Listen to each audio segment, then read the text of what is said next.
जीवन की कमियों को पहचानना और उनकी शिकायतें करते रहना आसान है, लेकिन उन्हें दूर करके सबके लिए खुशियों की राह बनाना जीवन का असली मकसद है। कुछ इसी प्रकार की कहानी है।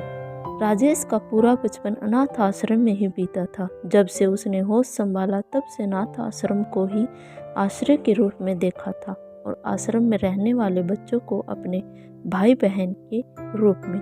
आश्रम को चलाने वाली शकुंतला माँ बच्चों का बहुत ख्याल रखती थी, इसलिए राजेश को भी अच्छे लोगों का साथ और संस्कार मिले थे। शकुंतला माँ हमेशा कहा करती थी, बच्चों, आश्रम और गरीबी भले ही तुम्हारी किस्मत में लिखी, लेकिन तुम अपनी मेहनत से सब कुछ बदल सकते हो, इसलिए तुम सब अपनी पढ़ाई पर खूब ध्यान दो। सभी बच्चे सरकारी स्कूल में पढ़ने के लिए जाते थे। राजेश की मेहनत का ही नतीजा था कि वह हर क्लास में फर्स्ट आता था। चीज़ों और अपनों के अभाव ने उसे वक्त से पहले जिम्मेदार बना दिया था। शकुंतला माँ हमेशा उसका उत्साह बढ़ाती थी। उन्हें सबसे ज़्यादा खुशी तब होती थी जब कोई बच्चा अपने पैरों पर खड़ा होकर आश्रम छोड़कर अपने घर को चला जाता था। उस दिन एक माँ की तरह उनको विदा करती थी। सेवा भाव उनके अंदर कूट कूट कर भरा हुआ था। उनका स्वभाव आदर्श था कि जिसमें वृक्ष तो लगाया जाए लेकिन फल की आशा न की जाए, लेकिन बच्चे नहीं मानते थे। तीज त्योहार पर शकुंतला माँ से मिलने के लिए आते ही रहते थे। संस्था को चलाने में मदद भी करते थे। राजेश ने भी अच्छे लोगों की संगति में रहकर अपने आप को कुंदन बना लिया था। उसके अंदर भी सेवा भाव और मेहनत कूट कूट कर भरी थी। उसका पुलिस विभाग में अधिकारी के रूप में चयन हो गया था। शकुंतला माँ उस दिन बहुत प्रसन्न हुई थी और उसे लाख आशीष दे रही थी। अन्य आश्रम वासियों की तरह राजेश भी अपने पैरों पर खड़ा होते ही बाहर रहने चला गया। उसे पुलिस क्वार्टर मिल गया था। राजेश के पास अब पहचान भी थी, लेकिन एक कमी उसे हमेशा खलती रहती थी। काश मेरे माता पिता होते, मेरे अपने सगे भाई बहन होते, भरा पूरा परिवार लेकर रहता। राजेश का यह सपना पूरा नहीं हो सकता था। जब शादी करने का समय आया तो नीरज ने अनाथ आश्रम की लड़की सुनीता को अपनी जीवन संगनी बनाया। उसका यही मंतव्य था कि वह एक परिवेश से आने की वजह से दोनों एक दूसरे के सुख दुख को बेहतर तरीके से समझ सकेंगे। सुनीता भी बहुत समझदार थी। उनके घर पहला बच्चा हुआ तब राजेश और सुनीता शकुंतला माँ से मिलने गए।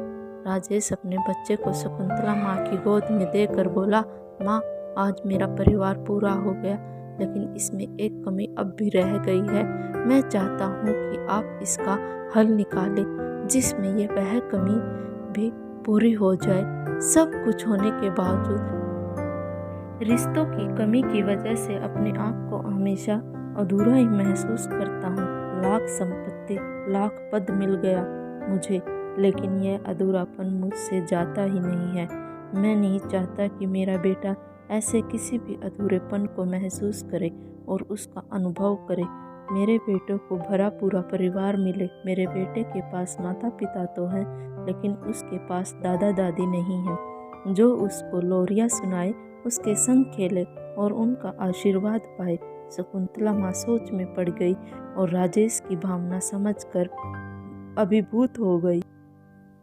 फिर वह राजेश से बोली, तुम दोनों एक बार ठीक से सोच लो। अगर बच्चे को दादा दादी देना चाहते हो तो इसके लिए तुम लोगों को भी मानसिक रूप से तैयार होना होगा। सुनीता और राजेश एक साथ बोले, हम तैयार हैं।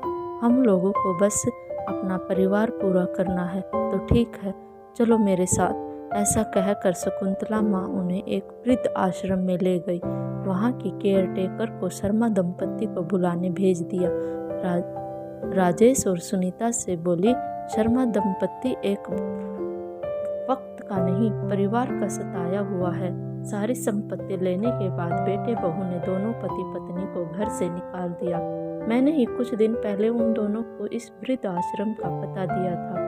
कुछ ही देर में केयरटेकर शर्मा दंपत्ति को अपने साथ लेकर आ गया।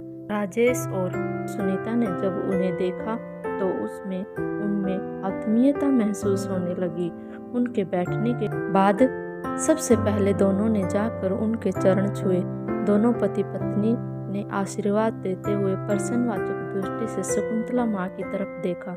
आश्चर्य मत कीजिए मिस्टर शर्मा, एक बेटे बहू ने आपको घर से बेदखल किया, दूसरा बेटा और बहू आपको घर ले जाने के लिए आए हैं। मैं समझ नहीं पा रहा बहन, आप क्या कहना चाहते हैं? मिस्टर शर्मा न समझने की स्थिति में बोले, यह है राजेश और सुनीता, दोनों ही मेरे अनाथ आश्रम में पले बड़े हैं। यह अपने परिवार को पूरा करना चाहते हैं। यह आपको माता पिता के रूप में अपने घर ले जाना चाहते हैं। आप इनके माँ पिता और इस छोटे बच्चे को दादा दादी बनाकर उनके साथ जाना चाहोगे? शकुंतला माँ ने मुस्कुराते हुए पूछा। शर्मा जी और श्रीमती शर्मा दोनों रोने लगे। ईश्वर की भी कितनी अजीब लीला है। अभी कुछ दिनों पहले बेटे बहू ने जब घर से निकाला था तो घर छोड़ने से ज़्यादा तो हमें अपने पोते से अलग होने का दुख था। आज फिर से एक बेटे ने हमें घर और हमारा पोता वापस दे दिया। राजेश की गोद से बच्चे को लेकर शर्मा दंपति पति पत्नी भावुक हो गए। आज एक सुंदर सोच ने 5 लोगों के जीवन के अधूरापन को दूर कर दिया। अगर मेरी कहानी आपको अच्छी लगी हो तो प्लीज़ मेरे चैनल को सब्सक्राइब करें। धन्यवाद।